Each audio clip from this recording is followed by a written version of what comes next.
दोस्तों, विहाग वैभव द्वारा लिखी कविता जिसका शीर्षक है ईश्वर को किसान होना चाहिए, उसी संदर्भ में मैंने इस कविता को लिखा है जिसका शीर्षक है ईश्वर को विद्यार्थी होना चाहिए। ईश्वर कभी राजा बनकर आया, कभी न्यायाधीश, कभी शिक्षक, कभी ज्ञानी और न जाने कितने रूपों में उतरता रहा पृथ्वी पर इस बार यदि उसे सचमुच मनुष्य का दुख समझना है तो उसे एक साधारण विद्यार्थी बनकर आना चाहिए। उस विद्यार्थी की तरह जो गांव की टूटी चौखट पर लालटेन की रोशनी में अपने सपनों को पढ़ता है, जो सुबह किताबों से पहले मजदूरी करता है और रात को नींद से लड़ते हुए भविष्य लिखता है, जो चाय पीकर भूख को समझाता है कि बस ये परीक्षा निकल जाए फिर पेट भर खाएंगे, जिसके पिता अपनी जमीन गिरवी रख देते हैं, माँ अपने गहने बेच देती है और बेटा अपनी इच्छाएं, जिसकी हर सांस में एक ही शब्द होता है, चयन। फिर एक सुबह खबर आती है, पेपर लीक हो गया।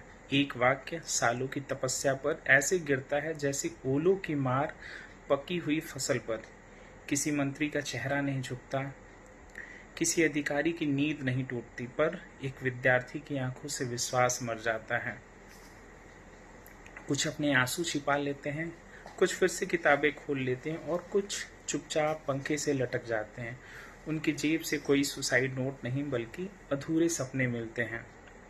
सरकार नई परीक्षा की तारीख घोषित कर देती है, पर क्या कोई उन माँ बाप के लिए भी नई उम्मीद की तारीख देता है जिनका बेटा अब लौट कर नहीं आएगा। ईश्वर, यदि इस बार तुम सचमुच अवतार लो तो किसी महल में नहीं, किसी कोचिंग के कमरे में जन्म लेना।